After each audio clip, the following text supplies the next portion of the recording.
Hello, everyone. This is Dr. Daniel Jude. I'm coming here with the weekly lecture as promised on Wednesday. So, I want to cover what's in the chapters 8 and 9 in your textbook for this lecture. For this it's talking about Sutherland, it's talking about Hershey, it's talking about Shaw and McKay. Those are the ones that we're mostly talking about. And it's more about crime is not just about who people are, but what happens to them through social interactions is what this is about. So far, we've learned about classical, biological, and sociological theories in this.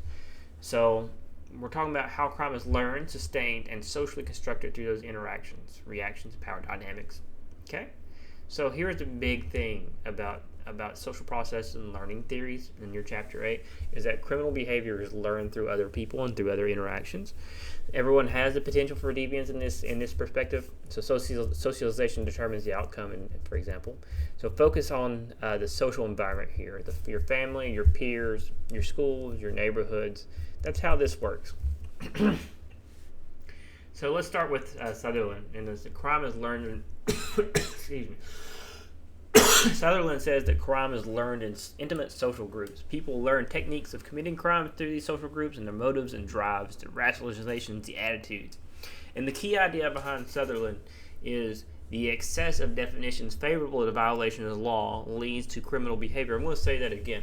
The excess of definitions favorable to the violation of law lead to criminal behavior. So what that means is that if the definitions that favor outcomes to committing crime stack up and kind of tip the scale of violating the benefits of violating the law, then you're going to have some criminal behavior. So there's 9 principles, and you can see those 9 principles in page 174 around that of your textbook. So if you learn, the learning occurs that via communication and interaction. So this includes both techniques and motivations. And those differential associations vary in frequency, duration, priority, intensity. For example, gang membership, new recruits learn values and skills from peers. Kind of a way to think about it, and a question to think about is how would modern social media communities function as differential associations for certain crimes? Like, how do people learn off each other on the internet, right? You can go on the internet and you can learn a lot from other groups, especially deviant groups, and it makes it pretty easy to learn from on the internet. So let's kind of move forward for Akers here, who is kind of an extension of Sutherland, and he adds psychological mechanisms of learning. You got your central processes. You got differential association, which is what we just covered with Sutherland, definitions, values, and attitudes, and then you got differential reinforcement, so the rewards and punishments for learning in these groups, and the punishments for kind of not going along with it in groups, and then imitation. So people imitate others and learn from others. The differential reinforcement happens if it's rewarded if you do crime and you get reward. That's great for them. And within the groups, you got punishments for kind of falling out of line, and this holds for deviant groups as well. Back to the gang members, right? So we can move from Akers into Hershey. Travis Hershey did social bonds, and they're about why don't people commit crimes. The 4 bonds for Hershey is attachment, commitment, involvement, and belief. Your attachment is your emotional connection to others, or even a place, right? Your commitment is your investment in that place, that people, that group, those things. The involvement is your legitimately participation. You're legitimately participating in any activities involved in that, and your belief is you have a moral alignment with those social norms of whatever group you're in, or even like general society. So Hershey argues that if these 4 bonds are intact, someone is very unlikely to commit crime in this case. So let's say that you're attached to the community, you want to see it grow, you're committed to making that happen, you're very involved in that, right? You're like going back to that involvement, participation. You're in there. You know people. You have very strong connections in that community, in the non-deviant community, and then you believe in what this community can outcome. You believe in what they can accomplish. If all four of those things happen, then you're not very likely to violate the rules of that community. That includes general society. So, if you believe in general society, odds are you're not going to do much to try to hurt it. That's the idea behind that. So, mentor programs, for example, after-school activities, family therapy, these are all rooted in those social process theories. And you emphasize pro-social environments and positive reinforcement.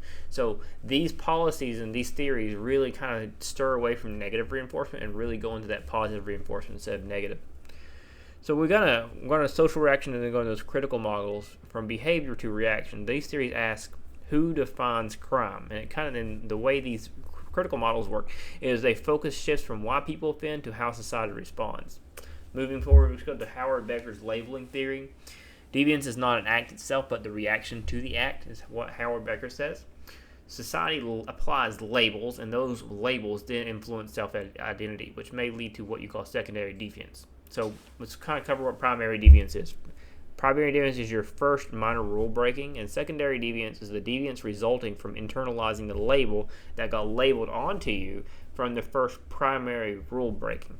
So Becker will argue that society labels people, and then people kind of slide into those roles into a master status, and that label becomes your dominant identity. So like a convict or something.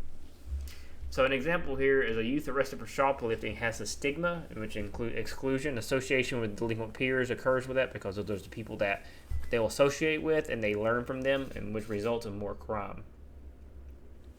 When we get into more critical thought and more critical theory, we start talking about Karl Marx. We're talking about Marxist thought, and that is crime. And Marx would argue that crime results from inequality and power imbalances. So whenever you're talking about Marx in general, talking about Karl Marx in general, the one key thing he will talk about is power inequality. That is his big stick, is power inequality. So laws protect the interests of the powerful, so not necessarily the moral order. So Marx argues that the bourgeois kind of own society and run it, and the proletariat operate it so that those that are in power benefit from it, and the proletariat, the ones that work for it, have no benefit even though they're doing all the work. That's probably a simplification of Marx. And Marx would argue that criminal justice is a tool of control in this case, and that laws protect those interests. So criminal justice in this case is a form of control, is what Marx would argue. Corporate crimes are often punished less severely than street crimes despite high social harm. So you're saying that white-collar crime in this case, like there's a lot of fraud that costs millions and millions of dollars, where you have a property crime that costs like $1,000. The property crime will get prosecuted higher and more effectively than the white-collar crime. You do see white-collar criminals get prosecuted, but I mean, the punishment's kind of light compared to what they can make.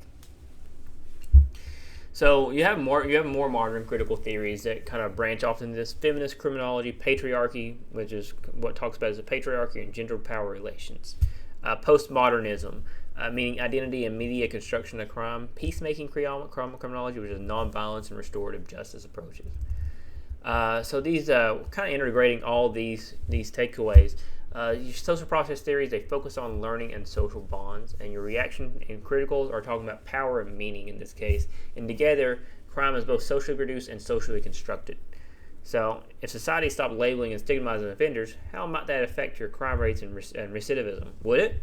I don't know. It's a question. So in general, people learn crime through others. It's more of a societal thing is what it was talking about.